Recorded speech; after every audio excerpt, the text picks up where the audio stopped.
Hello welcome to AKSIS daily current అఫైర్స్లో భాగంగా జనరల్గా మనకి డెజర్ట్ అనగానే టూ టైప్స్ ఉంటాయి. One it is cold desert and ఇంకోటి వచ్చేసి హాట్ డెజర్ట్స్ ఉంటాయి. కోల్డ్ డెజర్ట్ అనేది భారతదేశంలో లదాఖ్లో ఉన్నట్టయితే Thar desert is considered to be hottest desert. మనకి మెజారిటీ ఆఫ్ ద డెజర్ట్ అంటే ఈ థార్ డెజర్ట్ అనేటువంటిది ఇండియా మరియు పాకిస్తాన్లో షేర్ అయింది ఆర్ ఎక్స్టెండ్ అయ్యిందని చెప్పవచ్చు.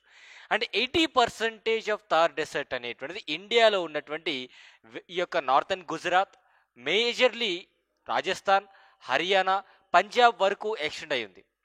మరి మారుతున్నటువంటి క్లైమేట్ వల్ల డెజర్ట్స్ అనేటువంటివి సాధారణంగా ఏమవుతాయి, ఈ డెజర్టిఫికేషన్ అనేది పెరుగుతూ ఉంటుంది.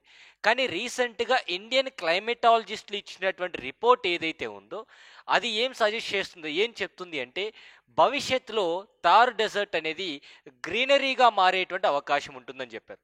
మీరు విన్నది నిజమే. సో భవిష్యత్తులో థార్ డెజర్ట్ ఏదైతే ఉందో మొత్తం ఇసుకగా ఉన్నటువంటిది భవిష్యత్తులో మనకి గ్రీనరీగా అంటే పచ్చని ఈ యొక్క చెట్లు కానివ్వండి, మొక్కలు కానివ్వండి వచ్చేటువంటి అవకాశం కూడా ఉంది. సో ఎందుకు అట్లాగా ఒకసారి మీరు ట్రాన్స్ఫర్మేషన్ అనేటువంటి చూస్తే ఈజీగా ఇటు నుంచి ఈ ట్రాన్స్ఫర్మేషన్ అంటే కొన్ని వందల సంవత్సరాల తర్వాత భవిష్యత్తులో కనీసం భవిష్యత్తులో ఒక 100 సంవత్సరాల తర్వాత లెట్సే 2100 సంవత్సరం కల్లా థార్ డెజర్ట్ అనేటువంటిది కొంత గ్రీనరీగా అంటే ఇక్కడ పిక్చర్లో చూపించినట్టంత గ్రీనరీ కావచ్చు, కొంత గ్రీనరీగా వచ్చేటువంటి అవకాశం ఉంటుంది. ఎందుకంట ఇక్కడ క్లైమేటాలజిస్టులు ఏం చెప్పారు అంటే ఇండియన్ క్లైమేటాలజిస్టులు ఏం చెప్పారంటే రెయిన్ఫాల్ ప్యాటర్న్స్ అనేటువంటివి చేంజ్ అవుతూ ఉన్నాయి. ఎట్లా చేంజ్ అవుతున్నాయి? సాధారణంగా మీరు గమనించినట్టయితే మనకి గతంలో కూడా యునైటెడ్ నేషన్స్ ఏం రిపోర్ట్ ఇచ్చింది, సహారా డెజర్ట్ అనేటువంటిది భవిష్యత్తులో ఇంకా ఎక్స్టెండ్ అవుతుంది. సో ఈ డెజర్ట్స్ అనేటువంటివి ఎక్స్టెండ్ అవుతూ ఉన్నట్టయితే అంటే బాగా క్రీపింగ్ ప్యాటర్న్స్లో అంటే బాగా పెరుగుతూ ఉన్నట్టయితే అక్కడ లోకల్టీలో ఆ లోకల్లో ఉన్నటువంటి ప్రజలందరూ కూడా ఈ డెజర్ట్స్ నుంచి వెకేట్ చేసి వేరే ప్రాంతానికి వెళ్ళాల్సి వస్తుంది, అంటే మైగ్రేషన్ అవ్వాల్సి వస్తుంది. అలాంటిది మరి క్లైమేట్ చేంజ్ అంటే ఇదే క్లైమేట్ చేంజ్ వల్ల డెజర్ట్స్ ఎక్స్పాండ్ అవుతున్నాయి. అండ్ సేమ్ టైం ఈ డ్రాస్టిక్ క్లైమేట్ చేంజ్ వల్ల ఏమవుతుందంటే రెయిన్ఫాల్ ప్యాటర్న్స్ అనేటువంటివి సాధారణంగా మారుతూ వస్తున్నాయి. సో మనకు తెలిసింది ఏంటి, ఈ వాతావరణ మార్పుల వల్ల ఈ క్లైమేటిక్ చేంజెస్ వల్ల డెజర్ట్స్గా ఇంకా ఎక్స్పాండ్ అవుతున్నాయి. వర్షపాతం ఇంకా పడే ప్రదేశాల్లో ఇంకా పెరిగిపోతుంది. కానీ ఈ రివర్స్ అంటే ఈ క్లైమేటిక్ చేంజ్ రివర్స్ అనేటువంటిది ఏదైతే ఉందో సో దీనివల్ల ఏమవుతుందంటే డెజర్ట్ ఏరియాలో కూడా కొంత వెజిటేషన్ వచ్చేటువంటి అవకాశం ఉంటుందని చెప్తున్నారు. సో ఓవరాల్గా మనకి థార్ డెసర్ట్లో మీరు గమనించినట్టయితే so why Thar desert on the borders of India and Pakistan. So India Pakistan బార్డర్స్లో ఉన్నటువంటి ఏరియా మాత్రమే భవిష్యత్తులో గ్రీనరీగా మారేటువంటి అవకాశం ఉంటుందని చెప్తున్నారు. ఎందుకు? ఈ క్లైమేట్ చేంజ్ అనేది అలా కంటిన్యూ అవుతున్నట్టయితే డెజర్టిఫికేషన్ అంటే రివర్స్ క్లైమేటిక్ చేంజ్ అనమాట.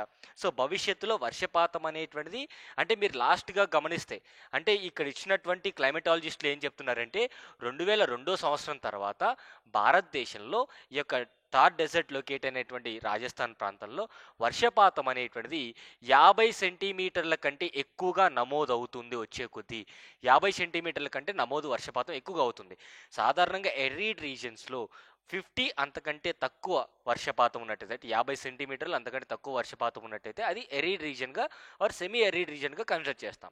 కానీ రీసెంట్ స్టడీస్ ఏం చెప్తున్నాయి, 2002 సంవత్సరం తర్వాత ఈ థార్ డెజర్ట్లో 50 సెంటీమీటర్ల కంటే ఎక్కువ వర్షపాతం నమోదవుతుంది.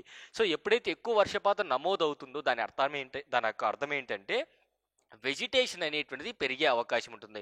అంటే వర్షపాతం ఎప్పుడు ఎక్కువగా ఉన్నట్టయితే దానివల్ల వెజిటేషన్ పెరుగుతుంది అండ్ వాటర్ లెవెల్స్ అనేటువంటి పెరుగుతాయి. దానివల్ల అగ్రికల్చర్ అనేటువంటిది కూడా భవిష్యత్తులో మనం ఎక్స్పెక్ట్ చేసే అవకాశం ఉంటుంది. ఈ అగ్రికల్చర్ వల్ల ఏమవుతుంది, అక్కడ ఉన్నటువంటి లైవ్లీహుడ్ ఎవరికైతే ప్రజలు ఉంటారో వారికి లైవ్లీహుడ్ అనేటువంటిది వచ్చేటువంటి అవకాశం ఉంటుంది.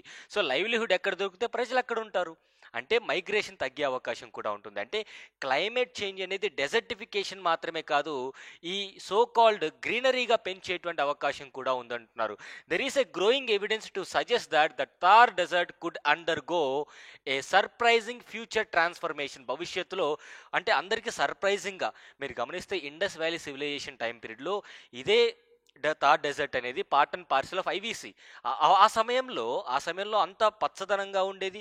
సరస్వతి రివర్ అనేటువంటిది కూడా ఫ్లో అయ్యేది. కానీ అలాంటి ట్రెండ్స్ అనేటువంటి మళ్ళీ భవిష్యత్తులో మనం చూడబోతున్నాము. అదొక సర్ప్రైజింగ్ ట్రాన్స్ఫర్మేషన్ అని కూడా అంటాం. థార్ డెజర్ట్కి సంబంధించి కొన్ని ఫ్యాక్చువల్ డీటెయిల్స్ చూద్దాం. ఇది ప్రపంచంలో ఉన్న సబ్ ట్రాపికల్ ఏరియాస్లో ఉన్నటువంటి డెజర్ట్స్లో కల్లా one of the biggest desert అనమాట. భారతదేశంలో కూడా ఇండియాలో ఇండియన్ డెజర్ట్ అని కూడా అంటాం, లేదంటే గ్రేట్ ఇండియన్ డెజర్ట్ అని కూడా అంటాం, థార్ డెజర్ట్ అని కూడా అంటాం. ఇది ఎక్కడ లొకేట్ అయింది? మీరు ఈ యొక్క మ్యాప్ పాయింటింగ్ ద్వారా చూస్తే run of Kutch in Gujarat, ఇది so called southern part. And ఈ వెస్టర్న్ పార్ట్ వచ్చేసి మనకి పాకిస్తాన్. అదేవిధంగా ఈ సో కాల్డ్ హర్యానా ప్రాంతం వరకు ఈస్టర్న్ పార్ట్. అండ్ అదేవిధంగా పంజాబ్ అనేటువంటిది నార్దర్న్ పార్ట్ వరకు, అంటే ఈ బార్డర్స్ లొకేట్ అయింది.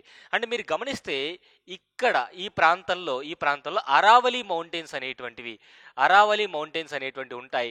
అండ్ ఈ డెజర్ట్లో ఫ్లో అయ్యేటువంటి ఏకైక రివర్ ఒకటి ఉందండి. దాని పేరు లూనీ రివర్ అంటాం. ఈ లూనీ రివర్ని ఎక్సోటిక్ రివర్ అంటాం. ఎందుకు ఎక్సోటిక్ రివర్ అంటాము అంటే ఇది సముద్రంలో కలవకుండా భూమిలోనే ఇంకిపోతుంది అనమాట. సో రన్ ఆఫ్ కచ్ దగ్గర, so Punjab plains, Aravalli range, run of Kutch, ఇవి బార్డర్స్ అనమాట. ఇటు సైడ్ వచ్చేసి ఇండస్ రివర్ అనేటువంటిది border.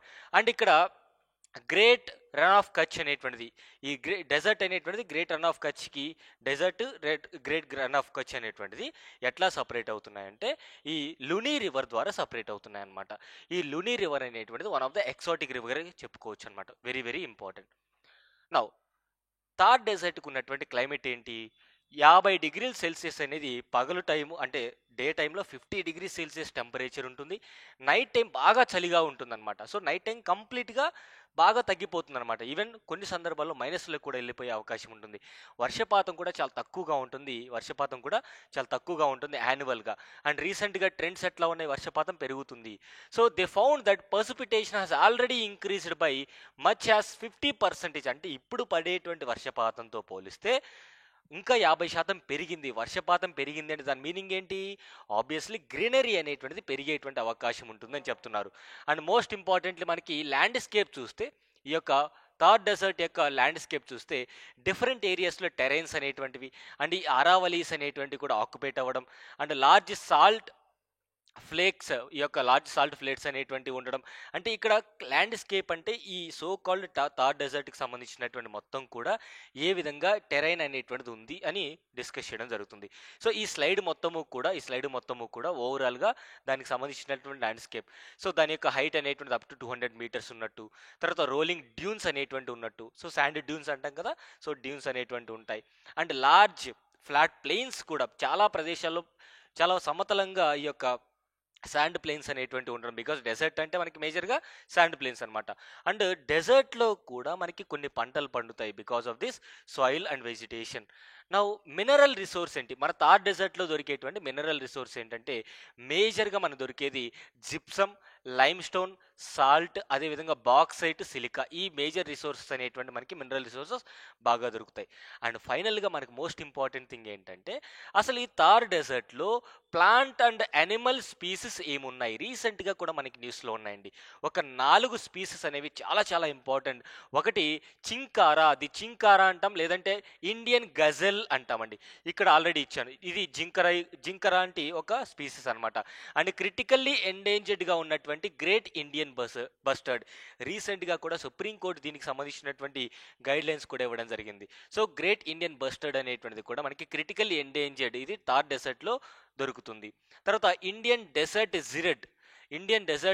జిర్డ్, a rodent with a crucial. ఇక్కడ మీరు గమనిస్తే ఇది ఎలుకలాగా ఉంది కదా, అది కూడా మనకి థార్ డెజర్ట్లో దొరుకుతుంది. సో తర్వాత the endemic Thar desert gecko, ఇది మనకి బల్లిలాగా ఉంటుందండి. సో ఇది కూడా ఎండమిక్, అంటే ఓన్లీ ఈ ప్రదేశంలో మాత్రమే దొరుకుతుంది. ఎగ్జామినేషన్ పాయింట్ ఆఫ్ లో థార్ డెజర్ట్కి సంబంధించినటువంటి ఇంపార్టెంట్ స్పీసీస్ ఏంటి? ఈ 4 చాలా గుర్తుపెట్టుకోవాలి. తర్వాత మనకి రీసెంట్గా ఉన్నటువంటి most important question, Mount Erebus Mount Erebus, an active volcano is located in. Mount Erebus, an active volcano is located in. So answer చేయండి కమెంట్ బాక్స్లో. Indonesia, Italia, Australia, Antarctica. So ఇది థార్ డెసర్ట్ అనేటువంటిది భవిష్యత్తులో ఈ వర్షపాతం అనేటువంటిది మారే కొద్దీ, వర్షపాతం ఎక్కువ అయ్యే కొద్దీ, పర్స్పిటేషన్స్ అనేటువంటివి చేంజ్ అయ్యే కొద్దీ థార్ డెసర్ట్లో ఎక్కువ వర్షపాతం పడితే ఆటోమేటిక్గా మనకి డెసర్టిఫికేషన్ కాస్త గ్రీనరీగా చేంజ్ అయ్యే అవకాశం ఉంటుంది. ఇది భారతదేశంలో ఉన్నటువంటి కాటన్ యూనివర్సిటీ క్లైమటాలజిస్టులు చెప్పినటువంటి అంశం అనమాట. Thank you so much. Have a nice